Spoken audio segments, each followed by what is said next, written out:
Welcome to decentralized.tv here on brighteon.com. I'm Mike Adams. We'll be joined by our co-host Todd Pittner here in just a second. And the episode today is with the inventor of a peer-to-peer decentralized social media website called BASTYON.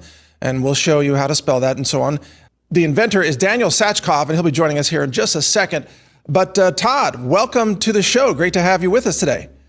Thank you. It's always great to be here. I've been playing around with Bastion.com today, and really eager for this interview of Daniel. Oh, yeah, absolutely. I can't wait as well. And it's perfect to have him on to talk about decentralized social media content, which is something we haven't had yet on this show. So let's bring in Daniel right now. Welcome to Decentralized TV, Daniel. It's great to have you on. It's just welcome. We honor what you're doing. Thank you so much, Mike. Hi, Todd. It's an honor to be here. I watched a number of your shows and I actually listened to one of the free audiobooks you had back in the day. So appreciate all the free content you're putting out there. Yeah. Oh, that's great to hear. Thank you. And I love the fact that you're it's also very useful, very practical. I gave it to my wife. She loved it too. So. Well, we pride ourselves on being practical here. We're all about practical applications of this technology. And thank you for wearing the shirt that shows the spelling of the domain name, because that's going to be people's first question. How do you spell it? So it's B-A-S-T-Y-O-N, bastion.com. Right. And is that name inspired by the English idiom that sounds similar, like a bastion of free speech? Yeah, bastion of freedom, of course. Bastion of freedom. And in fact, this is an idiom that exists in many languages, not just English. So bastion of freedom is kind of a very important. Original name of the project was PocketNet. While I think it says something important about technical side, so we said that it's like internet in your pocket as opposed to you being in somebody else's pocket. But PocketNet was not a catchy name, and we thought long and hard and spoke with the community and came up with Bastion, which is bastion of free speech, bastion of freedom. I think that really works. I like it. I like it a lot. Now, Todd, you've been using it for the last couple of days. You're actually ahead of me on this one. So what's your impression just initially here? Yeah. Well, now that I'm a user, may I first begin, Daniel, presenting my personal pronoun for this interview. So my name is Todd Pittner, and I self-identify as a white hat, thanks to Bastion.com. Ooh, I like it. Why? Well, I went through the amazingly easy process of signing up at Bastion.com, and I chose I'm a white hat as my username. So that is now my personal pronoun. So anybody who wants to go and follow me there, it's I am a white hat. So that's what I am, right? let me share with you what impressed me most. The sign-up process. It was so easy. So first of all, you go and you enter your username. I chose I'm a white hat. Next, you can put your email address in there, but it's optional. I chose not to. Then it says join. And then you go through just one simple CAPTCHA. And then what pops up is follow popular bloggers, of which shout out SGT Report. Sean, I followed you immediately. And then it goes to the account setup, where you can do absolutely nothing. You cannot upload a picture. You cannot put any personal information about yourself. It doesn't matter. I did upload a picture of a real handsome guy in a white hat, thinking somebody may mistake me for that guy at some point in time. But it was just so easy. And then the cool thing, Mike, just like a crypto wallet, you can go get your private keys and write them down. And so I did. I put them in my little special book that I have of very important keywords for different wallets, etc.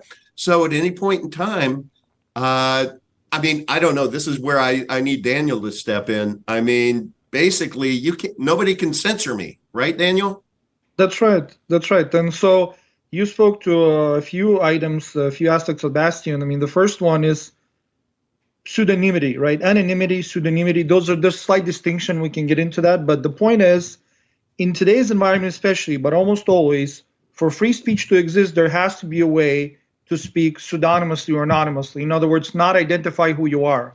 I think you understand today that all around the world, even surprisingly in America, very frequently, it is better not to identify who you are. And not only that, but not to connect your social media profile to email or a phone number. This is really important because if you watch what's going on, right, the latest coming out of UN and organizations like that, they're actually working on a major database that connects all social media platforms, all corporate platforms.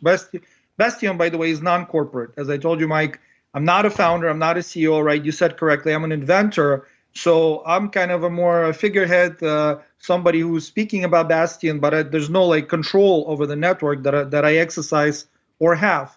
But all these corporate platforms, they're connected now, and they're going to be connected more and more. So whenever you're in one platform and you supply your phone number or your email, now everything you do on that platform, even if you don't comment or anything, just the actions, things you watch, is going into databases, right? And this is not about scaring people. I'm actually a very positive person. I believe in the end, things will turn out fine. But I think it's very, very foolhardy to believe that, you want to connect your opinions to your personal profile, and that's going to be fine. For some people like me, like you, who actually put out our names and speak about it, that's fine. But for many people, there could be repercussions for them speaking their mind. Well, Daniel, so Bastion is set up. Yeah. I've experienced, of course, major repercussions, and just let me share an update here real quick. You know how Nigel Farage was debanked in the UK? And then, of course, Dr. Joseph Mercola, his staff and their family members were banished from JP Morgan Chase. Well, as of last night, my accounts were seized by Robinhood. And so they just seized my account, froze it up, and they said I'm not allowed to contact customer service for 10 days. So no service, no explanation. They say just wait. And by the way, you can't have your money back. So that's a repercussion. That just happened to me. And I believe I'm being targeted because of my speech, exactly to your point. Yeah, and but with you or me, we at least have an audience. We can go out, and many thousands, hundreds of thousands of people will know about this. But for a regular person, they'll be debanked and nobody will know about it. They'll basically have no recourse, right? True. Not even, maybe immediate family. That's it. So that's why Bastion is built so that it doesn't take any of your personal information. Whether you do social media, also in Bastion, there is a messenger. There is a nascent new app that's a messenger with text, with phone calls, actually, and it's all peer-to-peer and not connected to your phone number. That's really important because even very admirable platforms that I respect, like Signal, they will still collect your phone number, which I think is a really bad idea. Right.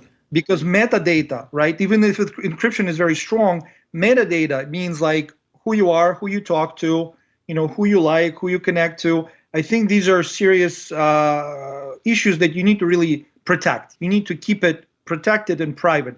So Bastion is completely private in that regard. In fact, you can open multiple accounts, and it's very easy to switch between them. And that's, again, like you want to use one account for commenting more openly, another one you can make that's a little bit more restrained. That's completely up to you. We want to give that power to the user. And the private keys that Todd spoke about, Bastion works exactly like Bitcoin. So a lot of Bastion is built on top of Bitcoin, actually. Really? So I believe Bitcoin is much more important than just money, even though money is important enough. Bitcoin is important for a lot of things. But this private key means that, for example, no developer, not me or anybody, has access to your account, because like in Google, they can reset your password, which means they can access your account. But when you have your private key, that's it. Nobody can access your account or your wallet, your social media, your messages. It's just impossible. So let's back up a little bit, Daniel, because you're getting into some areas that I really do want to talk about, but I need to set the stage for the audience. So Bastion, as I understand it, and correct me if I'm wrong, there are not central servers. There are no central servers. That's really important. So Bastion runs off peer-to-peer nodes. Yep. But then where are those nodes if people are accessing Bastion through a web browser and they're not running a node themselves, like Cordal, for example, who we've had on the show. In Cordal, you download and you run the node yourself, and then that's your interface. It looks like a browser, but it's not. On yours, where are the nodes? Well, yeah, and I watched the Cordal interview. It was interesting. So I will say this: the nodes are all around the world, but not every user will run a node. It's just not, it's just not realistic. Bastion has For different months, you could look at SEMrush and different sites that track website visitors. We have no tracking in Bastion, but there are third-party websites out there on the web, SimilarWeb, SEMrush, and you can look at Android downloads and so on. There are about 2 million unique users per month. It's not realistic for everybody to run a node. So there are hundreds of nodes around the world. There are in the States, there's some in Canada, France, Vietnam. I mean, almost every place in the world, there are some nodes. When you go into Bastion.com, you are connecting from the browser to the nodes around the world. And that's really important because it's very hard to shut down. So the nodes, Right. if the nodes are in one country are shut down, then it's a problem, but you still can connect to another country. But it's very important. can I also Yeah, go ahead. choose to run a node? Can I go to Bastion.com and download course. a node and run that too? Absolutely, you can run Okay. a node. It's just optional because we have to. You see, it's very important. Privacy and freedom are actually in the numbers. What I mean by that is, if we set up a perfect network, Mike, and the network is for you, me, and 20 other people, we have no privacy, even though we can use old nickname, white hat, black, doesn't matter. There's 20 of us. It's very easy to tell. And then it has no freedom because ultimately there's no privacy and it's very easy to shut down. So you need to we set out to create an app that is as easy or easier to use than the corporate social media that people are used to, but it's not corporate. So the problem with many decentralized projects is that it's not so easy to run for the average person. True.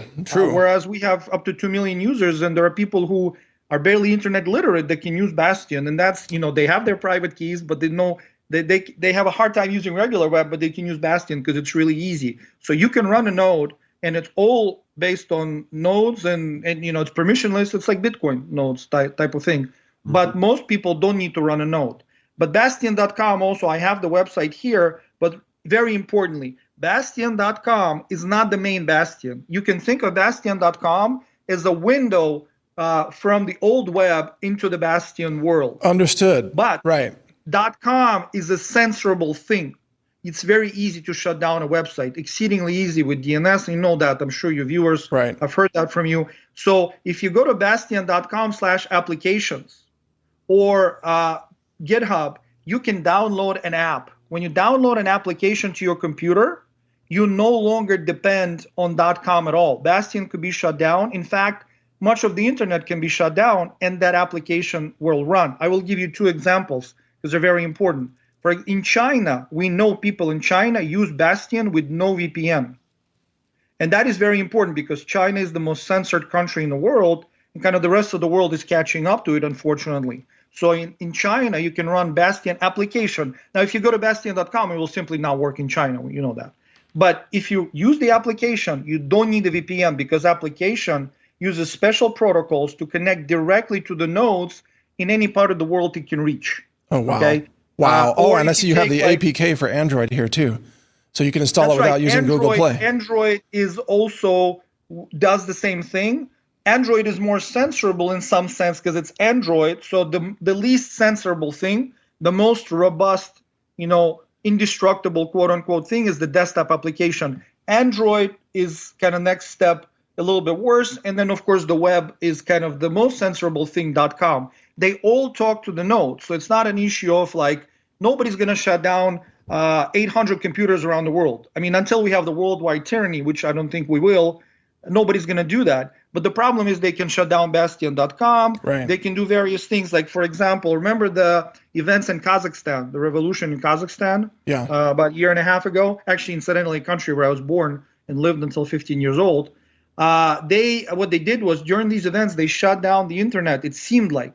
But they don't really shut down the internet. They shut down all of the DNS and many protocols, but Bastion application worked. We have proof. We have viewers from Kazakhstan who send us videos that they go to every website. Nothing works except state media. And then they go to Bastion application and it actually works. So they were able to get real-time events about real-time news about what's going on. So Bastion.com is a window into the old web. You can use it in the meanwhile. But you should be fully prepared that it will be stopped, and then you go to Bastion.com applications now and download the app to the desktop.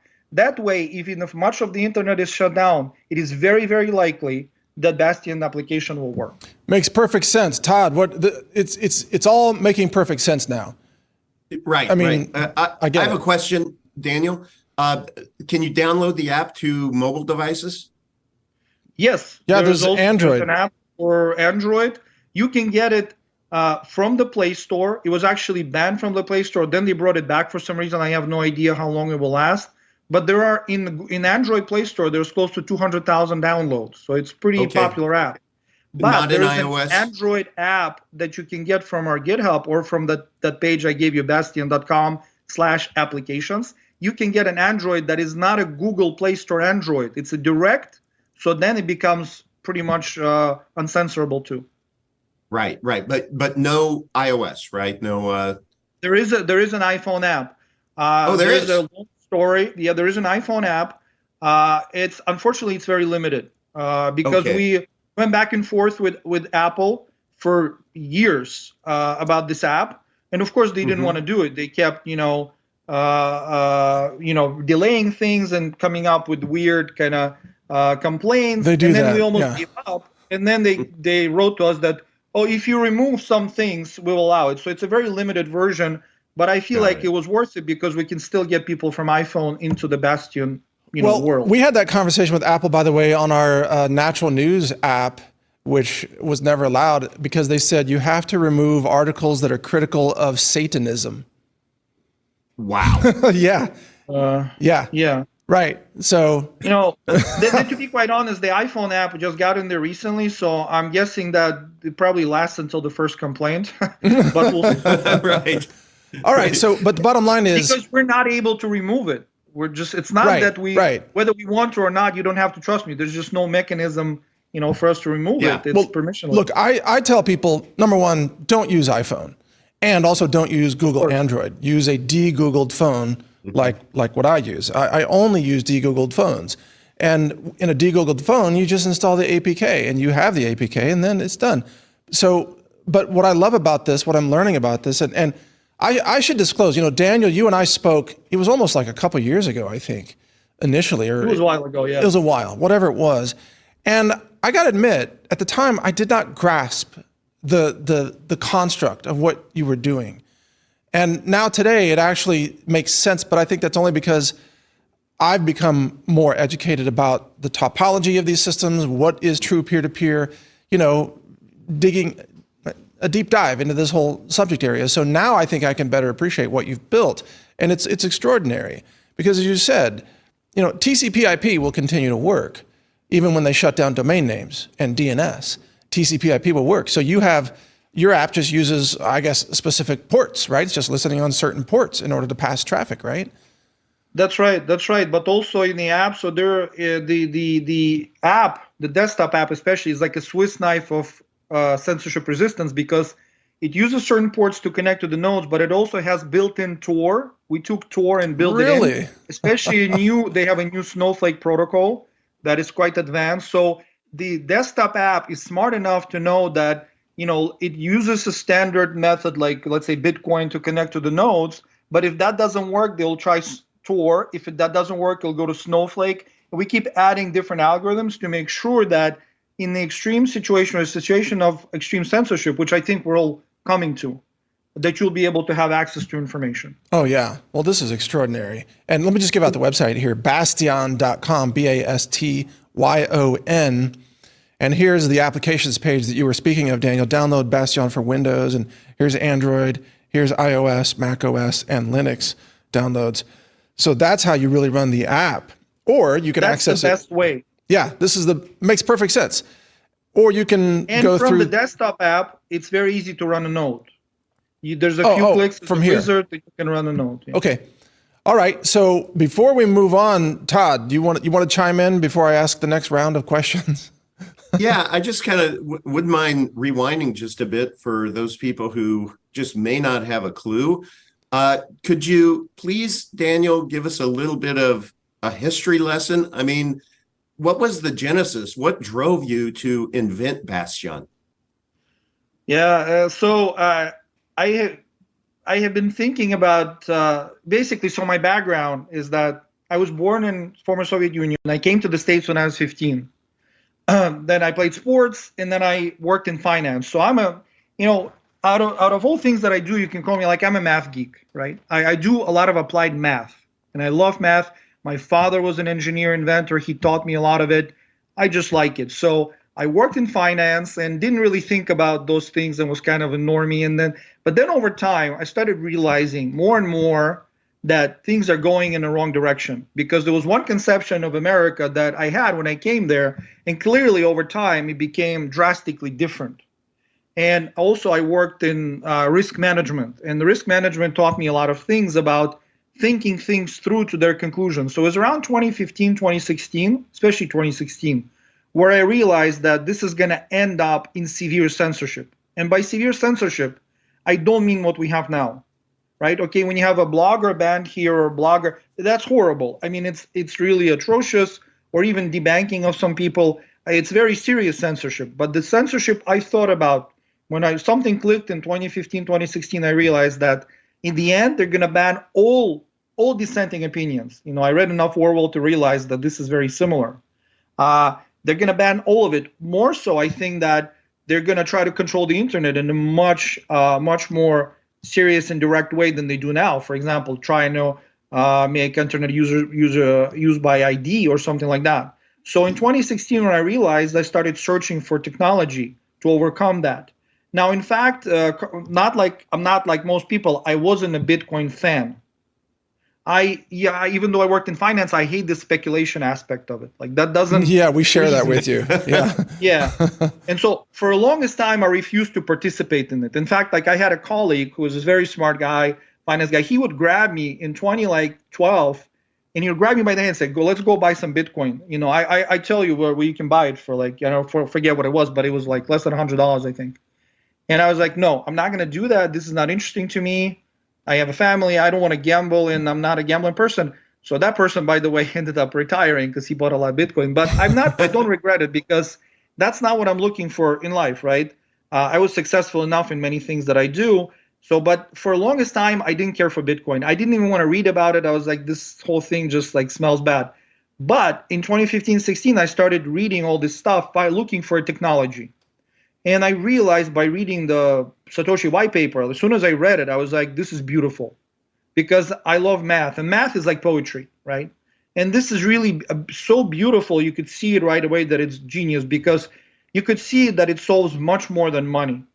And so then we started building. I fortunately, over my career, I led teams of engineers in many different projects, very talented engineers worldwide. Then I had a very good relationship with them, and they were like-minded. I found enough top engineers to start building the platform. It took us, since 2016, really, we were building it. This is a long haul, and it was very difficult for years, because to build a decentralized system is much more complicated to build a Facebook. Facebook you could build in 6 months, but this took 6 years. And so that's, for me, Todd, to answer your question, it was the realization that the end game is something very, very serious, where, by that time I had kids already. I was like, I don't want my kids to live in that world. For my That's life, amazing. maybe I'll hide and so on, but I don't want my kids to experience this kind of world where they're basically forced to think certain things and they cannot think for themselves. And so we started building Bastion at that time. That's amazing. That's extraordinary. It's a great story. So Wow. I'm always curious, if you don't mind me asking this, Mike. These aren't cheap to build anything like this. How did you go about the funding with a totally decentralized project that has no company, has no founder? How? Was it just bootstrapped? First of all, think about it this way. Decentralized platform, one of the beauties of it is this doesn't require computers. So you don't need servers, because at the outset, you said, the project is that we don't use centralized servers. So whoever wants to run a server. So that becomes the first part. The second part, the most expensive part in all these startups, is people. To get high quality people, if you take 100 engineers, there will be not a high chance that even one of them is top quality. It's very hard to come by good engineers. But I had a fortunate background in that I led teams of engineers for many years. And so I've known a lot of them, and I know how to tell good from bad. I also know how to inspire them. I will tell you a story. I didn't tell this ever publicly, but these engineers are like me. They're math geeks. They're probably more geeky than much more geeky than I am even. And so there were very difficult times sometimes, because these people work for years without a salary. They have other jobs, or they have to make money elsewhere, and you have to make them believe in the project, right? And they do believe in it. But there were times when like things wouldn't work, things would break. And like I found some ways. One time we're sitting there and I could see they're all down. Right? They're just ready to quit. And I asked them one question. I was like, guys, think about this. When the movie is made about Bastion, which actor do you want to play you? That's And great. I could see their eyes light up. And the next day, all the problems were fixed, and they were just like powering forward. So That's I know it. how That to is- motivate engineers. That's inspiring. That's a great, yeah. That's great. I love it. Okay. Wow. Well, this is truly amazing. I want to ask you now about how you provide revenue for your site, and about Pocket Coin, and just start talking about the, your revenue model, the crypto model that's, I think, a layer of this, and how all of that works.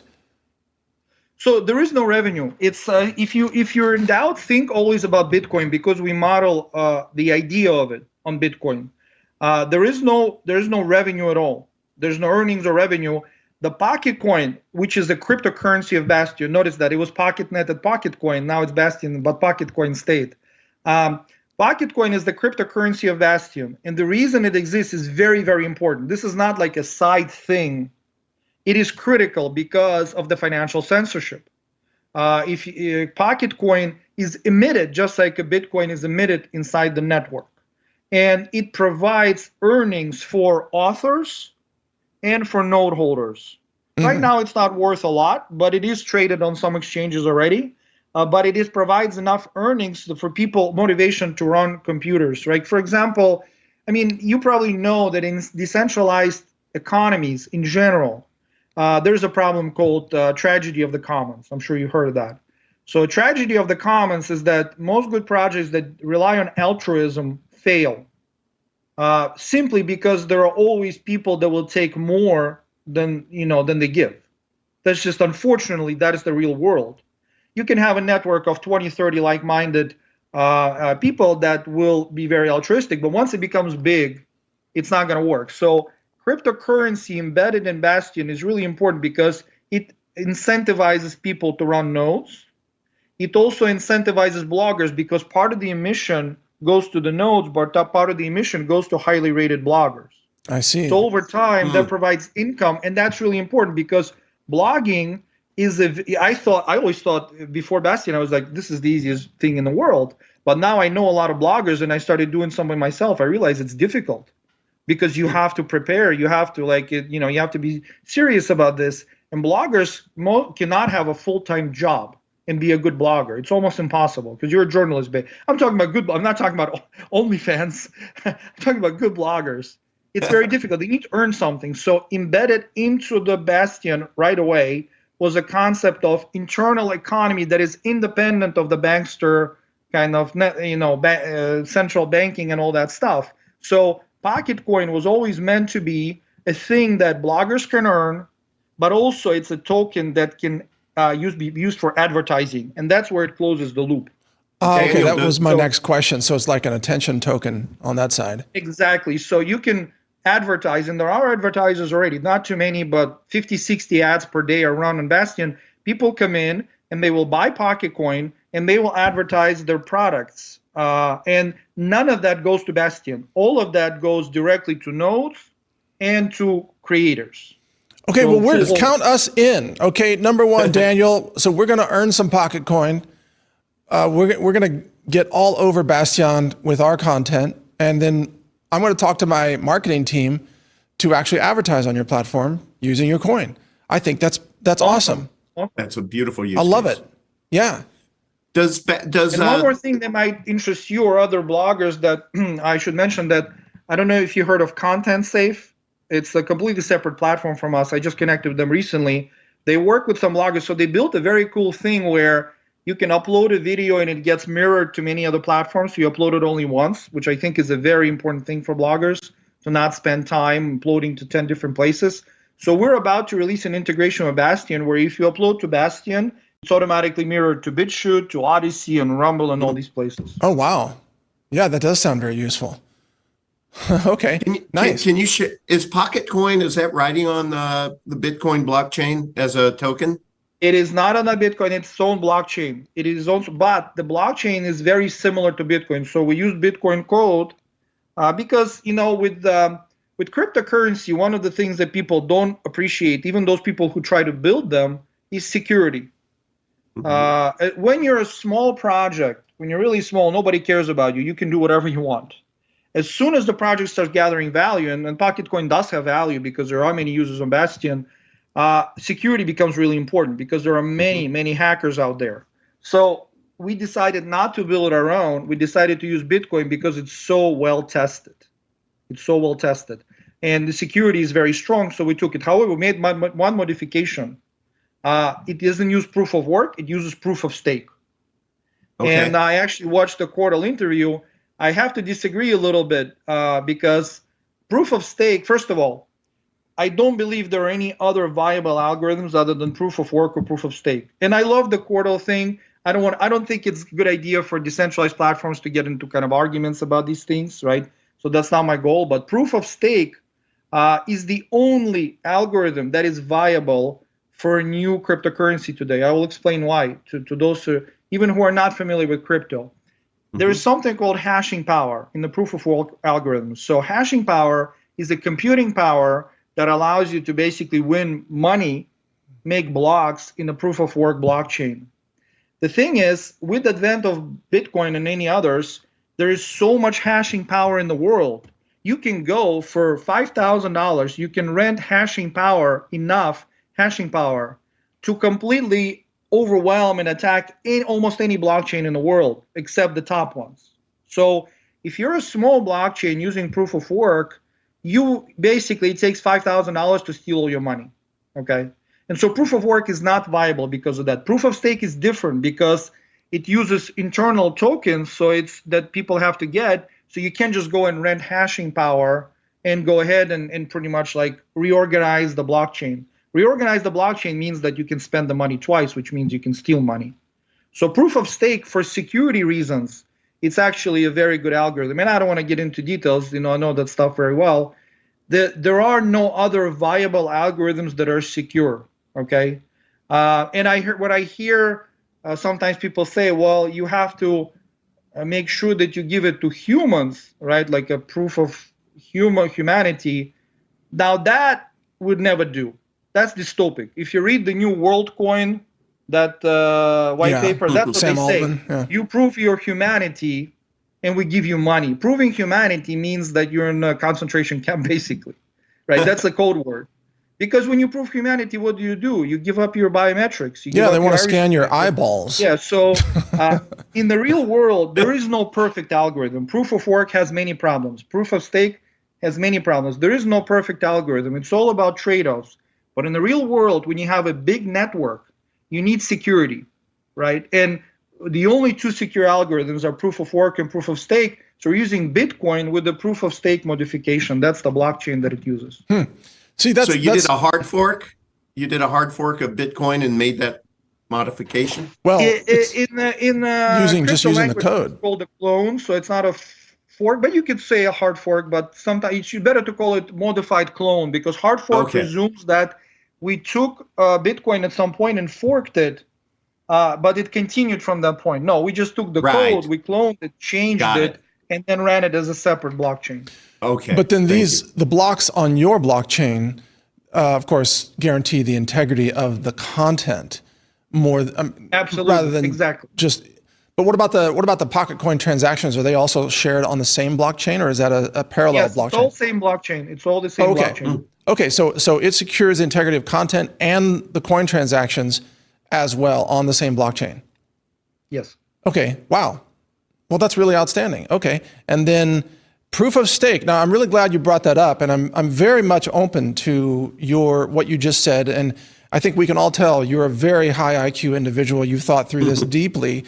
I just want to mention the only thing, my understanding of proof of stake is that in some projects it can tend to make the rich richer in a sense, because the people with all the money and power gather up all the coins and then they assert governance control over the project. I'm happy to answer that. Yeah, please do. I think because I've done this for a while.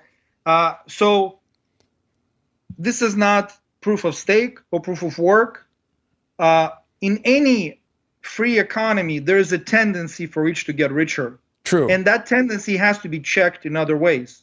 Whenever you have more resources, you can always get more resources. The only way around that is communism. I'm not sure that that's like no, we don't want that. Yeah. So I'll explain why. Now I'll substantiate what I said.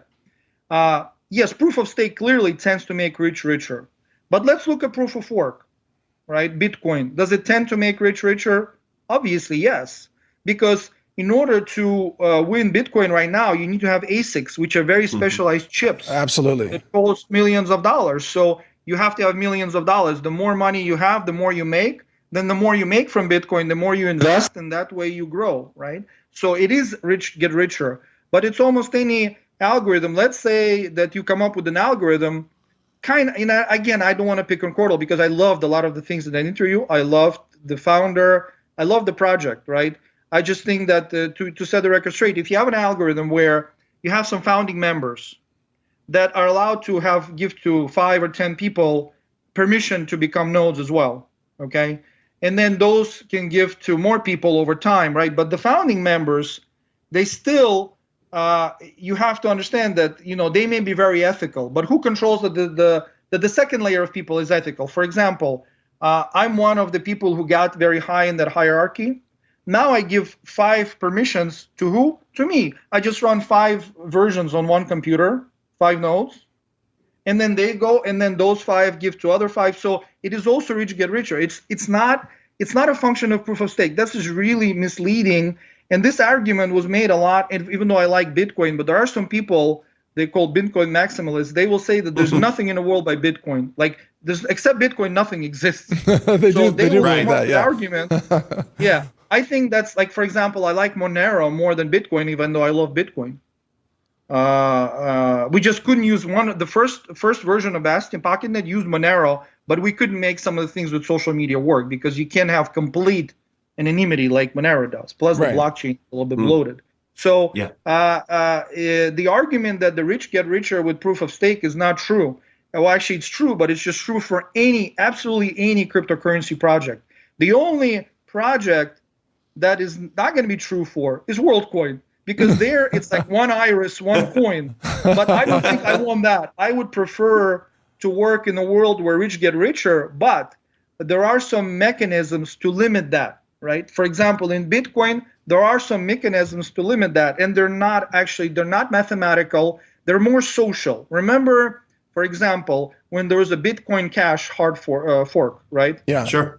There was a huge debate about why, and then the underlying source of that debate was purely because one side, the side that wanted Bitcoin Cash or wanted the 8 megabyte blocks, they were the rich get richer. They had the most hashing power, they had the most money, and so they wanted to expand that, and also 8 megabyte blocks would price out some of the smaller nodes, and they would basically own more of the network, right? So technically speaking, rich get richer, it seemed at the time that the richer, it's going to be like rich get the richest and everybody else is poor. But the community rebelled.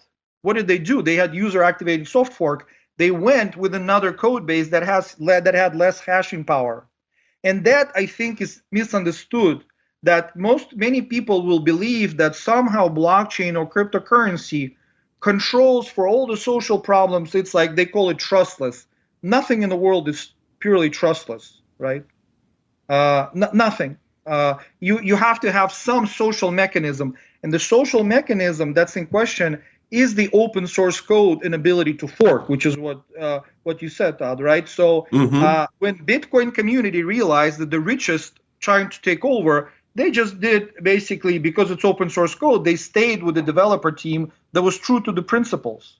And that mechanism keeps check on the rich get richer. Same thing in proof of stake. Like Bastion is very important, it's open sourced, and it allows anybody to clone it. So if there was any malfeasance, right, those rich who would want to control the network, they would be left with nothing because people would just fork it.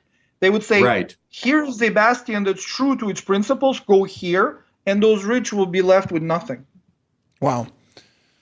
Okay. All right. This is a really deep discussion, and I want to bring it back for our audience here, just to remind everybody why we're having this discussion too. So, Bastion.com is where you can experience this system through the existing internet domain system with any browser.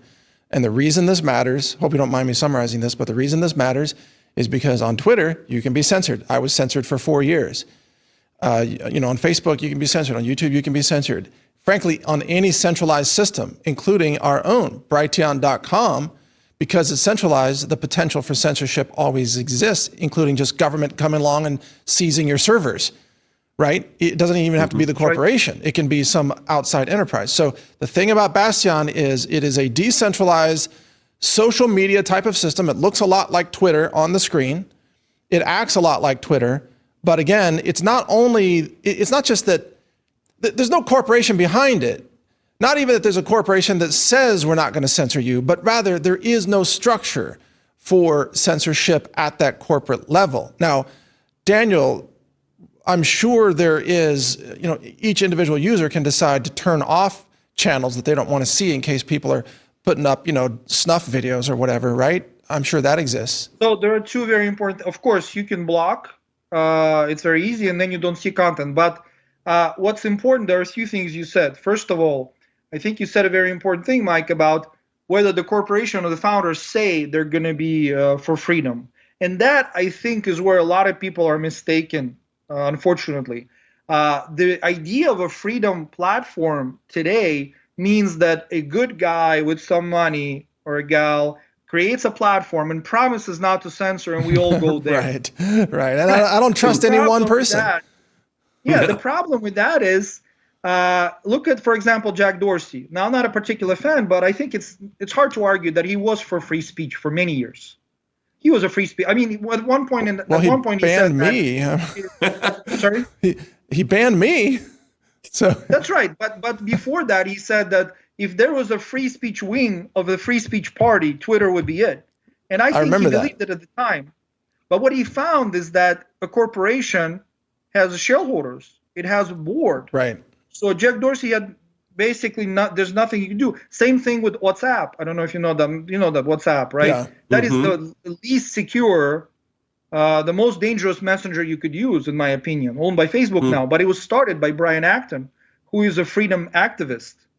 But then, what could he do? There's $19 billion, 19 billion reasons, but also the board. So there's nothing you could do. So don't trust when somebody tells you go to a corporate network.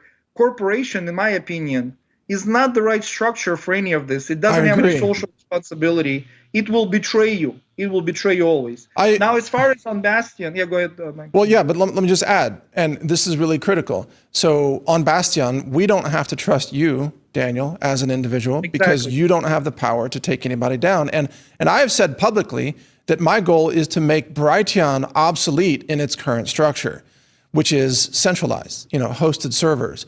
Ultimately, I want to eliminate that and make it obsolete to take us out of the control loop of what goes on there.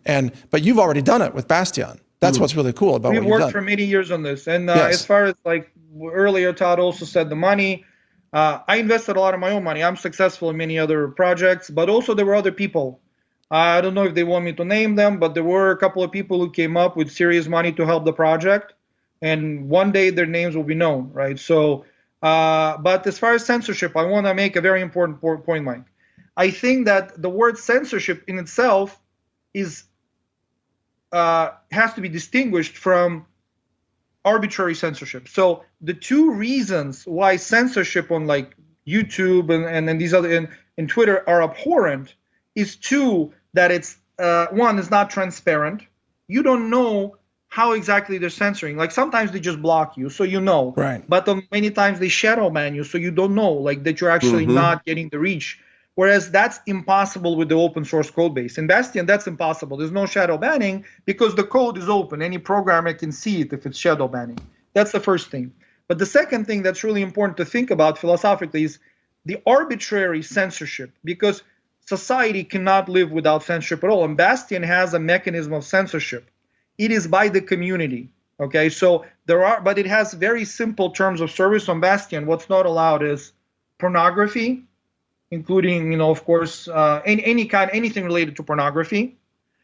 Direct threat of violence are not allowed, and promotion of illegal narcotics. Those things are not allowed. It's very simple terms of service. Okay, those who are enforces three great them? terms. Yeah, The community enforces them. So what happens is, and the system is being kind of more and more advanced, but we came up with something very unique that is called decentralized jury. Users that have used Bastion for many years, they become a pool of jurors. And when any user can complain, any user that's used it even for a little bit, not right away, but like used it for 2 or 3 months, you can file a complaint, like this is pornography. And the complaint has to be very clear. You cannot say this offends me, or this is not going to work, or hate speech. There's no such thing as hate speech. You have to say this is pornography, or this is a direct threat of violence, or this is illegal narcotics. And so when enough complaints get together, there is a lottery run on the blockchain that from the pool of jurors randomly calls some jurors to decide the matter. Wow. That's great. They get a notification, and this is a new system that's going to be released in September, but the old one is similar, but I'm describing the new, more advanced one.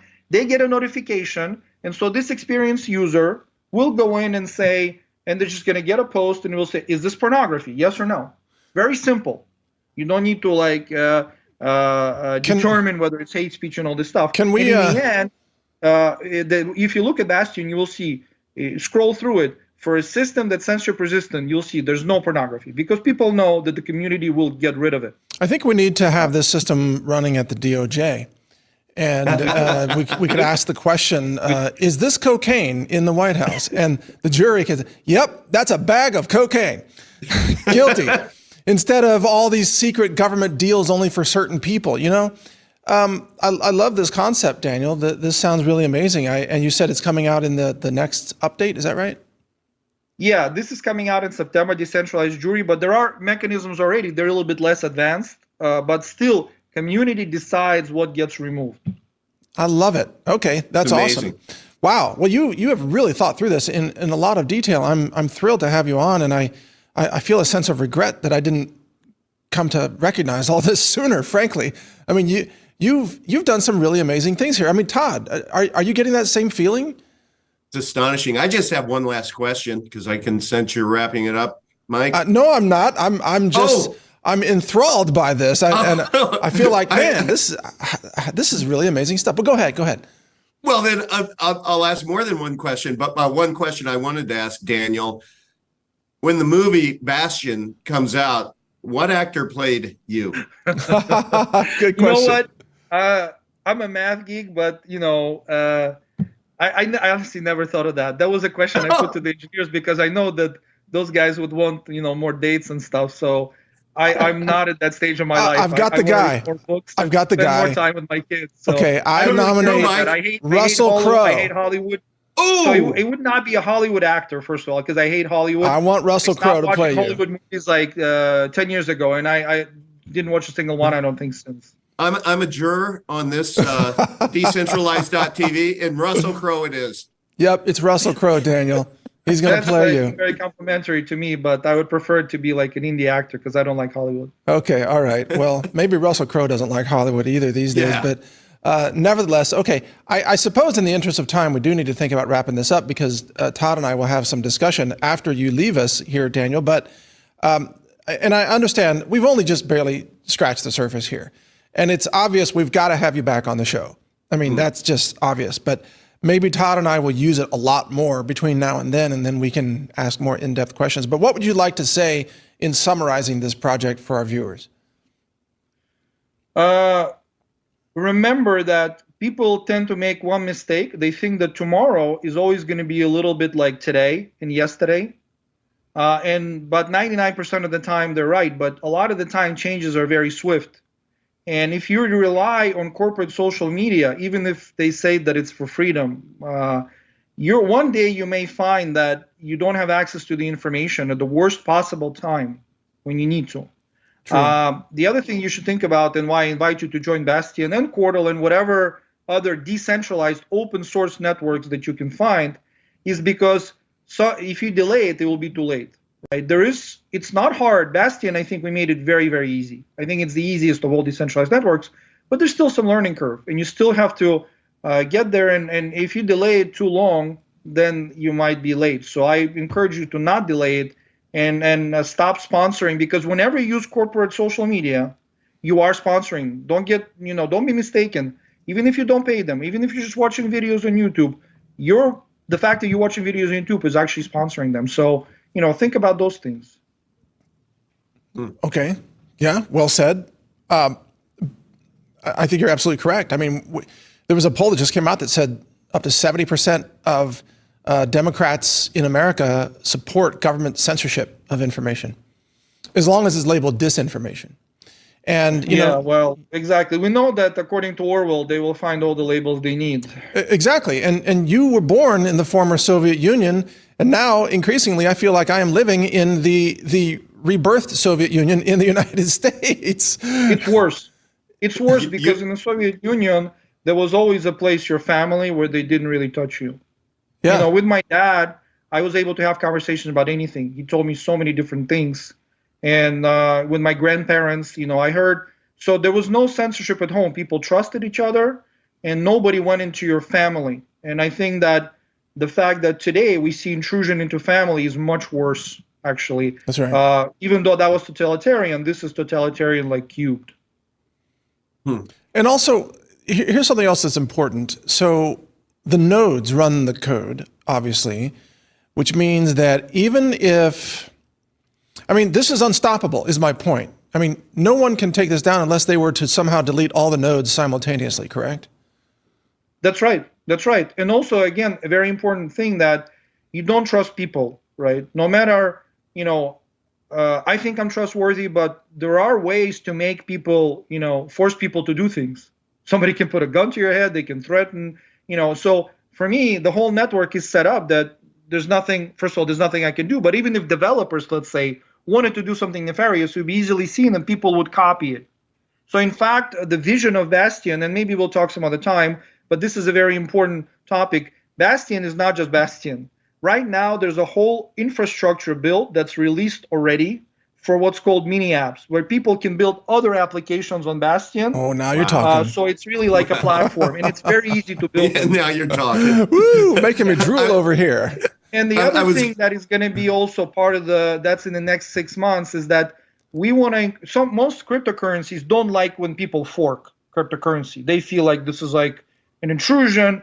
We actually would love for people to fork Bastion and you can create other type of social media. You can create movie review sites. You can create chats.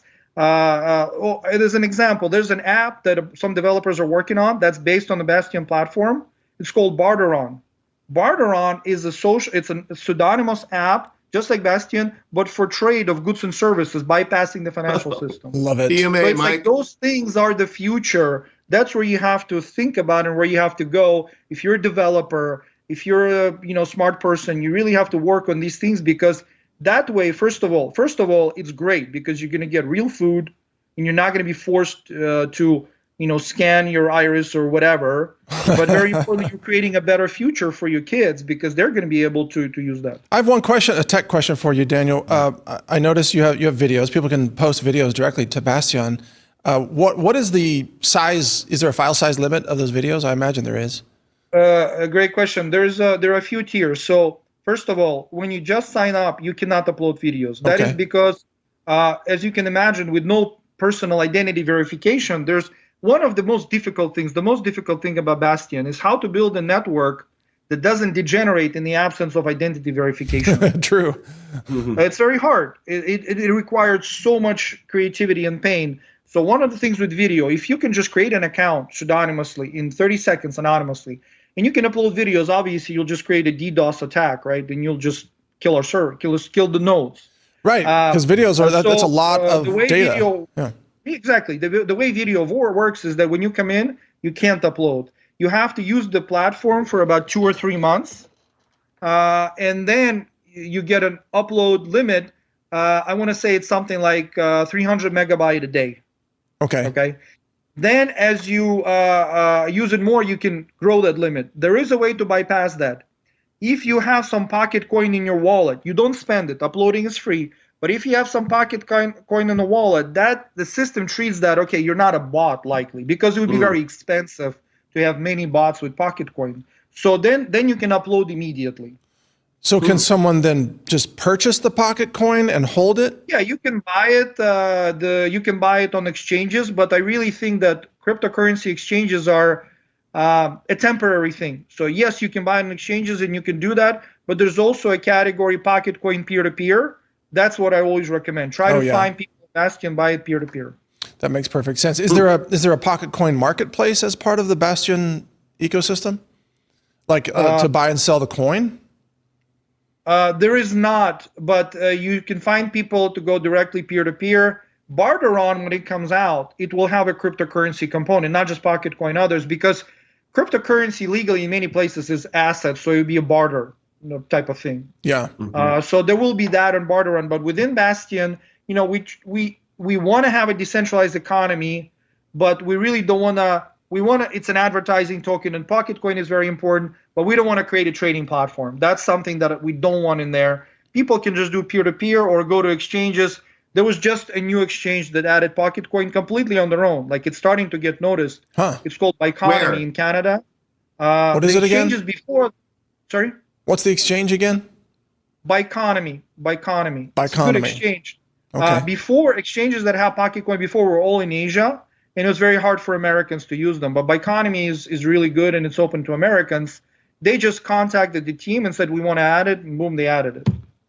All right. Great. I'm going to make a note about Biconomy. Let's see, biconomy.io. Is that right? I think so. I'll have to get the website. I didn't go there. Oh, okay. All right. Well, anyway, that later. Yeah, that's interesting to note. Okay, so this is really cool. You've thought through all these issues in such detail. Bottom line, I'm definitely going to start using this and posting personally. I always think Twitter is going to reban me. I keep testing it. I keep saying something more and more interesting to see if I'm going to get banned, and so far, no. It's inevitable, Mike. I'm sorry. I know it is. It is inevitable. Yeah. But this has been amazing. Take comfort in that. Huh? Take comfort in that. Oh yeah, no, I absolutely know it. Okay, so this is really cool. Very, very good stuff. Todd, anything else you want to say before we let Daniel go and then we have our discussion? Well, he's thought through things so well all the way back from 2016. So my last question is, Daniel, can you just give us a little bit of insight of where do you see Bastion.com, or not even .com necessarily, but Bastion in 5 years? I think in 5 years, what I'd like to see is that, actually echoing a little bit what Mike said, I'd like to see the main Bastion app become much less important, become like a niche app. And I'd like to see many people come in and build their own apps. This app, because social media is evolving, this app for video, this app for messaging. And I'd like to see a very vibrant, decentralized economy. Barteron is a big first step, but I really think we need that because, when you have this pressure like we had in 21 and so on, 2020, it's really important to be able to have an economic life, because that's the most important kind of censorship that gets to people is Amen. Inability to buy stuff, inability to go to supermarket, and supermarkets are just like banks, right? You don't want to use them, right? You just don't want to use them. So I'm hoping that Bastion itself as an app today, which I think is a very cool app. I'm not a programmer, by the way.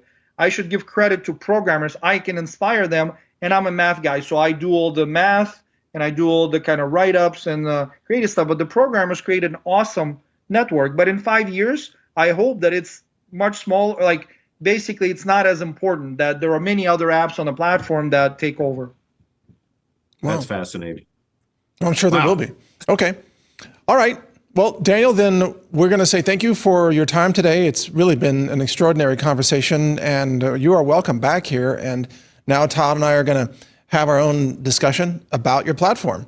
So thank you for joining us today. Thank you, everybody. Thanks for having me. It's an honor. Absolutely. No, honor to have you on. Thank you, Daniel. All right. Take care, Daniel. Okay. Wow. Todd, how amazing was that?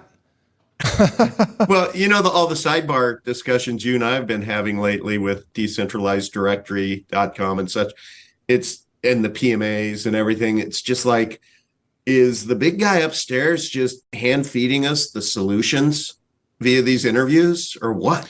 I know. Isn't it amazing? Because, and I got to say, even I said this during the interview, I didn't grasp what Bastion Right. had built at first. Yes. And frankly, Yeah. I didn't really get it until today. And the fact that it is incredibly decentralized and it has its own app, which I didn't know either. Right. This was confusing me. It was like, oh, it's a website, which means there must be central servers somewhere, but actually not. It's just a gateway. It's just a bridge to a bridge to the app and the nodes. So the .com address is just a keyhole through which you see the app that's run by the Right. nodes. Now it makes sense. It's astonishing. And he thought through everything, he and his group of engineers. Yeah. And I'm fascinated to dig in and learn more. And, I just set up an account, but I haven't really used it at all. And I understand that within the app, there is the private messaging, which is supposed to be pretty robust. So we should definitely be testing that. Yeah. But super impressed. And I had the benefit of having a lot of road hours over the last 2 days, and I was consuming just lots of his other interviews. And I really encourage anybody to go out and search for Daniel Satchkov, Satchkov, You got and it. Bastion, Bastion. Just put those 3 words together and start listening to him, because he is a real visionary. And I tell you, man, it's hand-delivered solutions. We just have to be awake enough to appreciate them and engage with them. Yeah, absolutely. Just extraordinary what he's built. I'm just amazed. Join the official discussion channel for this show on Telegram at t.me/decentralizedtv, where you can ask questions or offer suggestions of who we should interview next. Also be sure to subscribe to the email newsletter on decentralized.tv, where you'll be alerted about 1 day in advance of each new upcoming episode, before it gets published. On decentralized.tv, you'll also find links to our video channels and social media channels across all platforms, including Brighteon, Rumble, BitChute, Twitter, Truth Social, and more. Check it all out at decentralized.tv. Hey, real quick, Todd, as this show is getting quite popular, people are really loving it and spreading the word. Thank you for spreading the word about this. But we had a company reach out to us that has made the DTV mugs. You see that? I love that. Look at that. You can Those get look yourself good. a couple of mugs, yeah. And these don't earn any profits for us, by the way. But this company is called redpillprint.com, and we want to support them for just making these available for the show. And they also have hats and they have shirts. So, and they said they accept cryptocurrency, which is something that we requested. So if you go to redpillprints.com, we're just giving them a shout out here. They've got all kinds of stuff here. I mean, look at all this. Stay awake, not woke, stuff like that. They have a bunch of stuff, but go there and look for the DTV or the decentralized TV, mugs and shirts and whatever else. And you can, here we go, do not comply with tyrants, all kinds of good stuff there. So Yeah. And we learned about it because the person running this is he's a community member in Telegram. Totally. Decentralized TV. That's so we invite right. you all. Yeah, thank you for the plug. Indeed, Decentralized TV is the Telegram channel. And again, mugs, hats, whatever else. So it's all good. And you can spread the word. All right, with that said, let's get back to Bastion, because Wow. I want to say, here, let me bring it back up. I want to say, first of all, I'm all over this, man. I'm sold. I'm going to be, I'm putting this right beside my Brighteon.social tab now in my browser. I'm going to post to Bastion everything that I'm posting, even to Telegram or Brighteon Social. And I'm going to try to get to where I can start posting videos on Bastion as well. But I think it makes instant sense. I'm going to run a node. I'm going to download and run the full node too. Yep. Why not? Me too. Help the project. Why not? Yeah. Yeah. I don't know. I just feel lately that I'm getting a great exercise in humility, Mike. I know. I know the feeling. All of these savants are coming on, these brilliant people who my jaw just drops. It's Yeah. like I kind of follow them, but wow. I mean, the planning that and the foresight that he had to actually execute on his plan, it's just astonishing. Yeah, I know. And he's really thought deeply about a lot of these things, like his explanation about proof of work. I always thought proof of work was really, really secure against, 51% attacks. But I guess he's right on the smaller projects, not so much. It doesn't take that much money for somebody to attack it and take it over if it's proof of work. I hadn't really, considered the implications of that. But he said there's advantages and disadvantages to everything, which makes perfect sense. But I got to say, I would not have understood Bastion if I did not already know about Cordal. So I kind of have to thank Jason Crow at Cordal for educating me about that system, which I think gave me the mental framework to understand what Bastion is. Right. Which is kind of like it's I don't want to say it's like Cordal. It's completely different from Cordal, but it does all the things that we want Cordal to do, by the way, right? Which is to distribute content.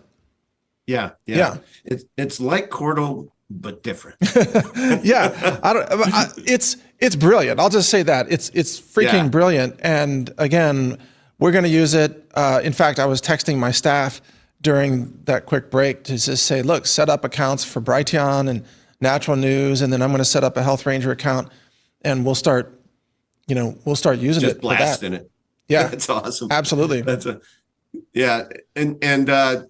are you going to then become a blogger there too? Well, I'll post the things that I'm posting all the time, which is usually, here's a new video, here's a new interview, here's an interesting meme or whatever. I'm just going to post there in addition to the other places I post.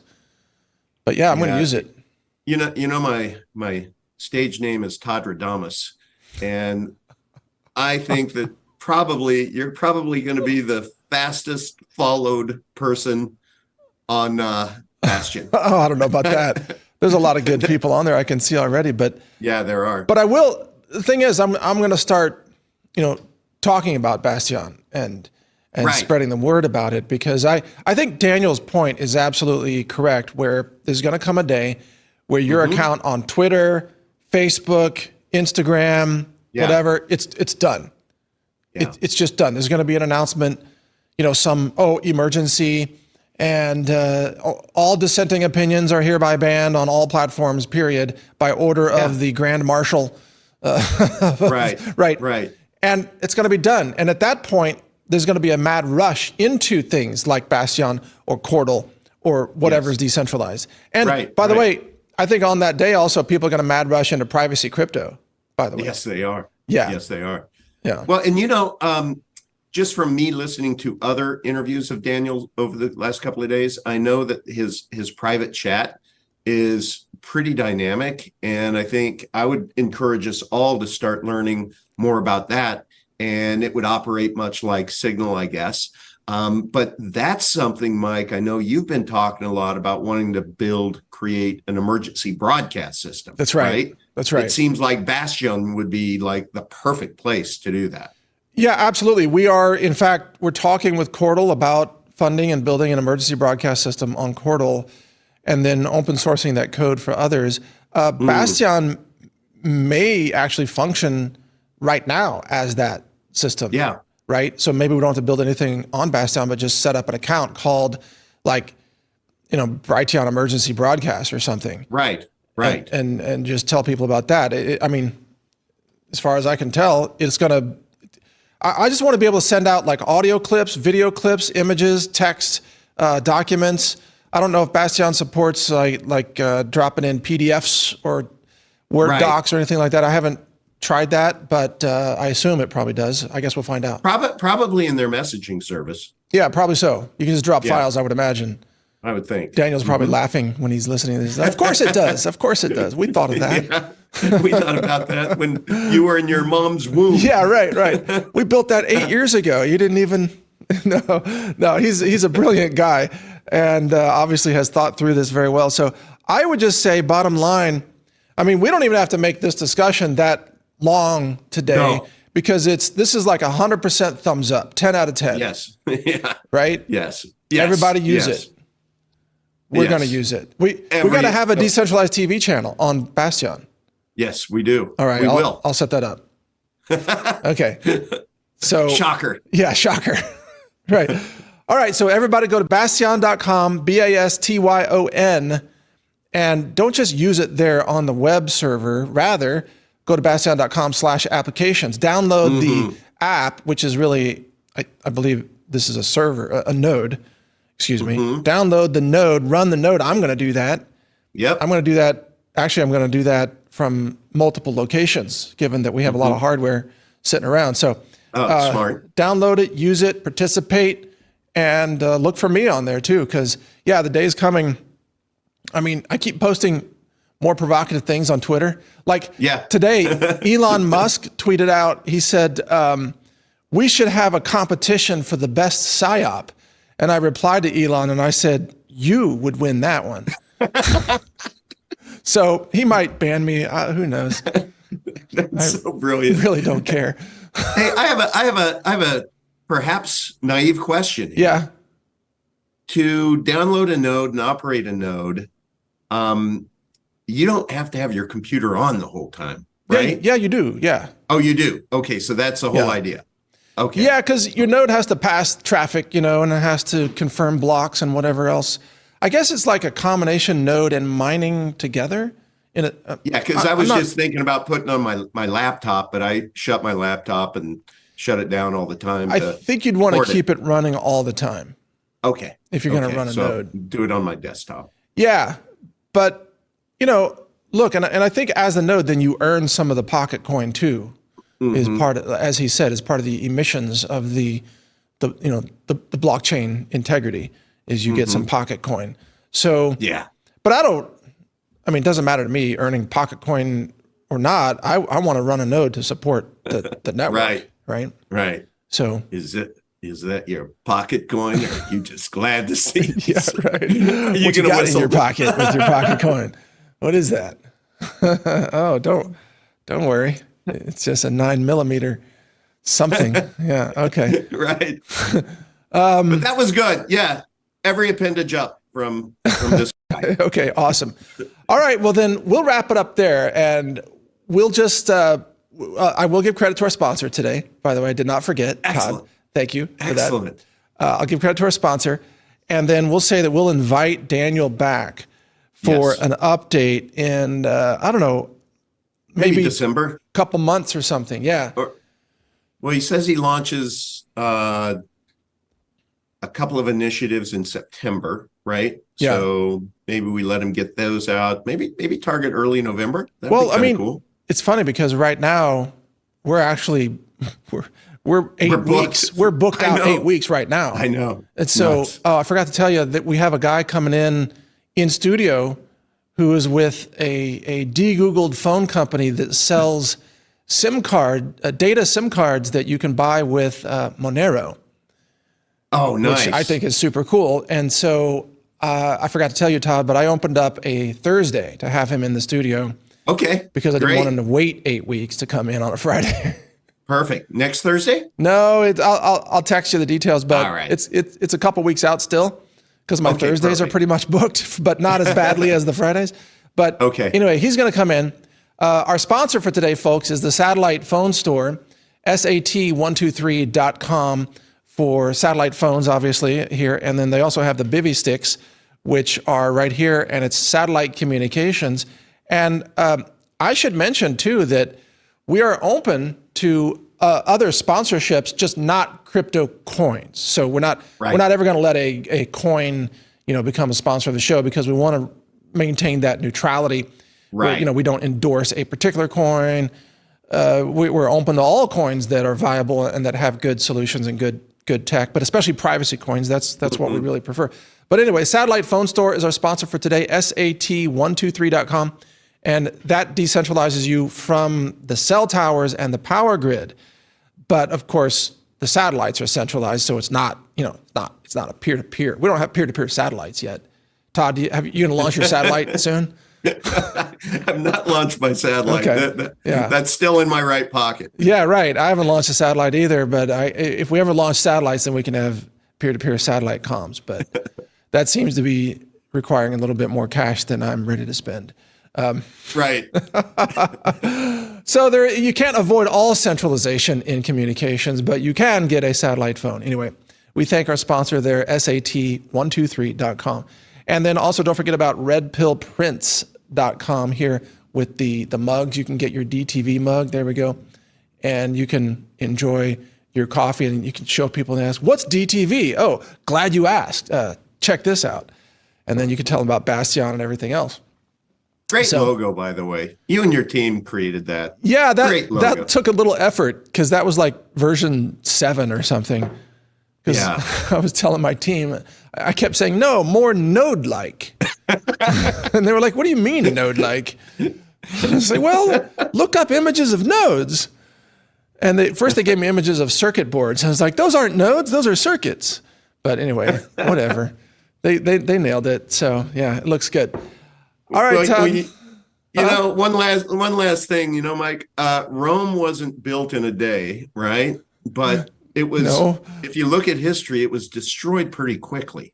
Yeah, right? Rome burned pretty quickly. It burned pretty quickly. And so it can happen.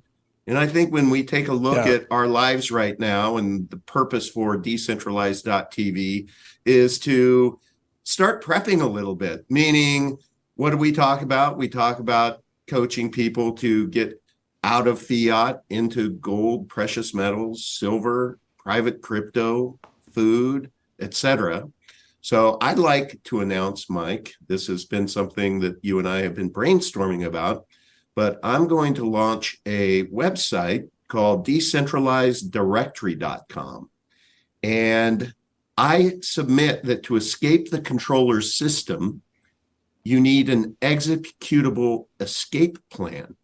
And so my vision of decentralized directory is for it to be an aggregate of solutions. So it is under construction.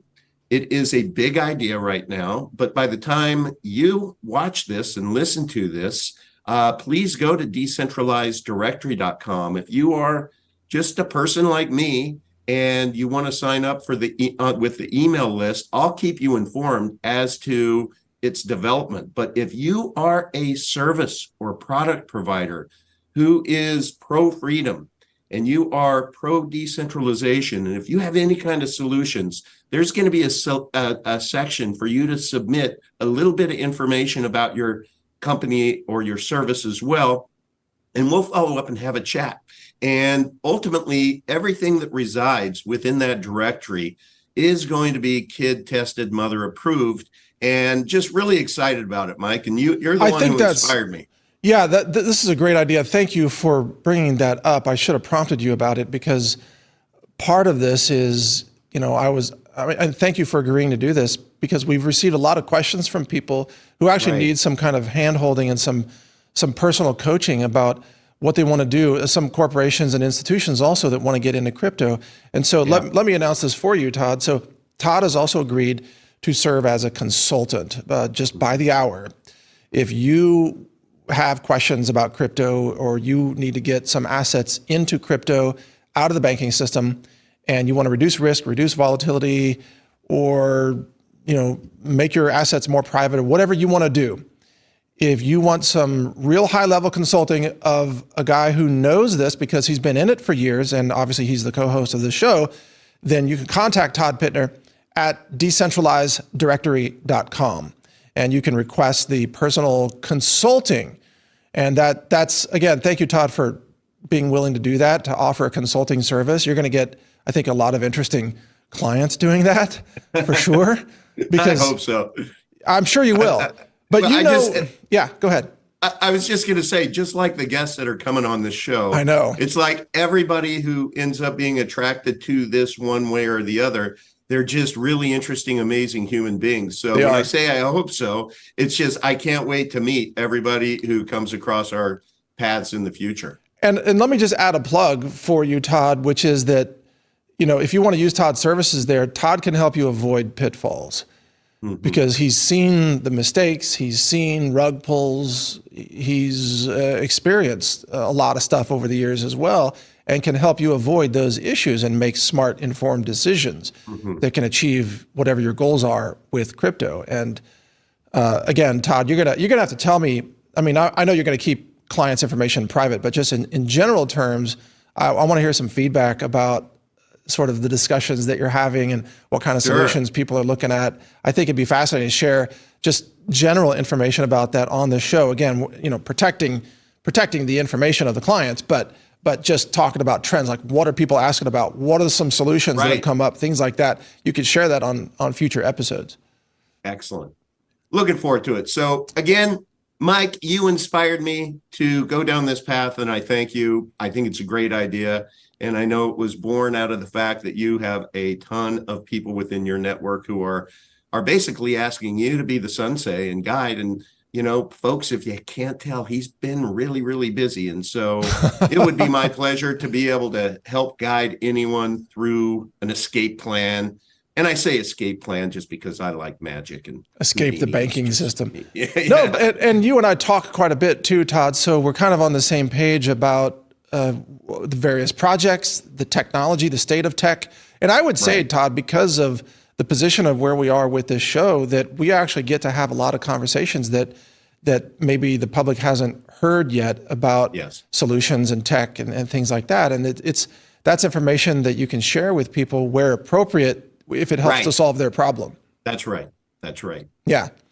All right. Well, private membership associations should be really interested in what we have going on. So I'm just planting that seed out there if you're a PMA. Very true. All right. Well, again, that website is decentralizeddirectory.com, right? So check that out. Great. And thank you for watching today here on decentralized.tv. And we have more episodes coming a couple a week, typically right now. So be sure to watch every episode. You're going to learn amazing, profound information that can help maintain your freedom, your liberty, and your assets. Thank you for watching today. And thank you, Todd, for joining me. It's been a pleasure.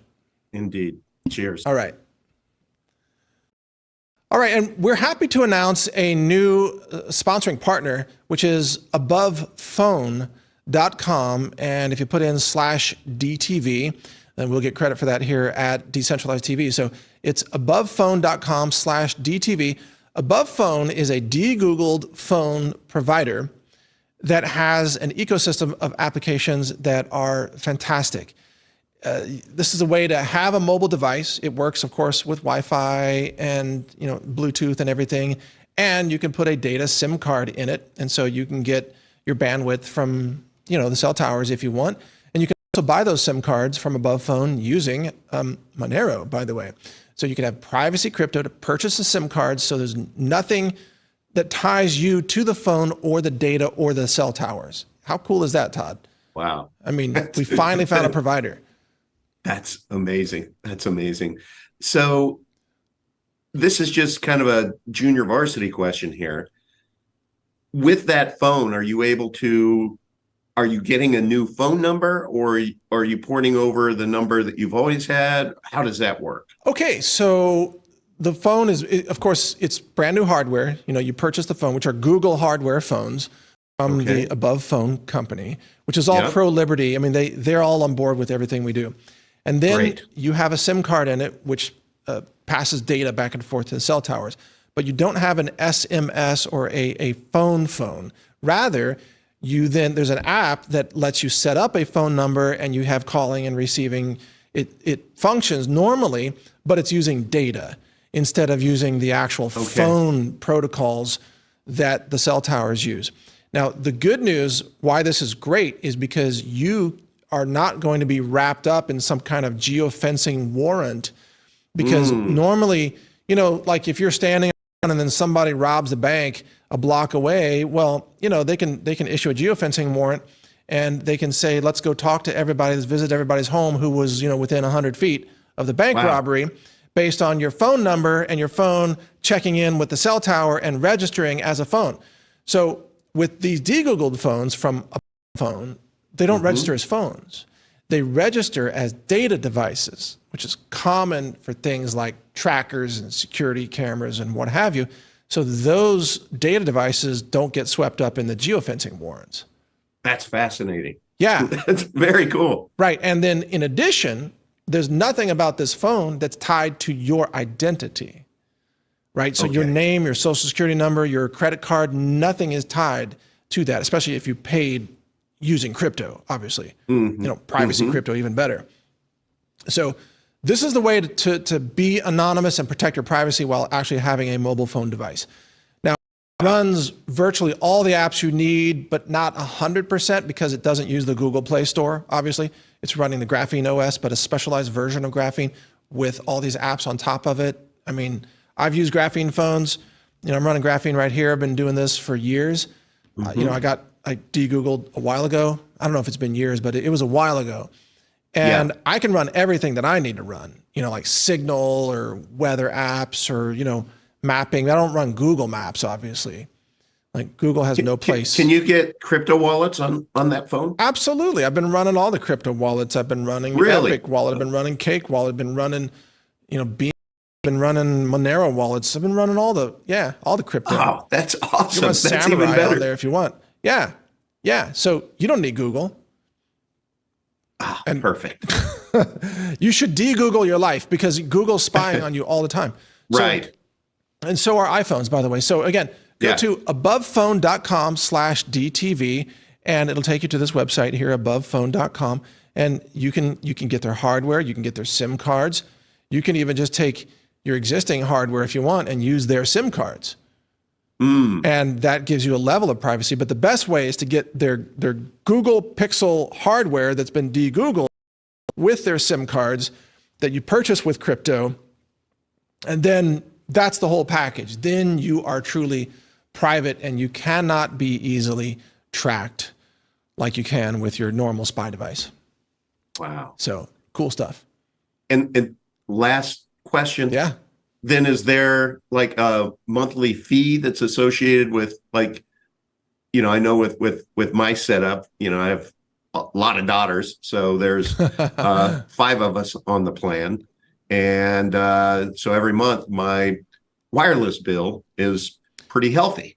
Okay. Yeah. Well, you can use the hardware without paying any monthly fees, but if you want to use the apps that have a phone number for you, there's a small monthly fee associated with that, but that's optional. You don't have to run that. Okay. The other thing is the SIM data cards you pay per gigabyte. Okay. Right. So it just depends on how much data you want to use or whether you watch videos on your phone all day through the cell towers. But just switch over to Wi-Fi when you're home and you're just using your Wi-Fi so you're not being charged for that data. So it's actually a lot less expensive than using a regular phone. It sounds like it. And it's a lot more private and you have total control over it as well. I'm ordering. Yeah. Serious. It's pretty cool. If you want to decentralize your mobile phone, this is the answer. And you can help support the show, by the way, because this is a sponsoring partner. So go to abovephone.com/DTV and check out what they have to offer. And I think you'll really enjoy it and it'll revolutionize your life. And you can probably sleep better at night knowing you're not being constantly tracked. So, all right, there you go. Above Phone. Love it. Very cool.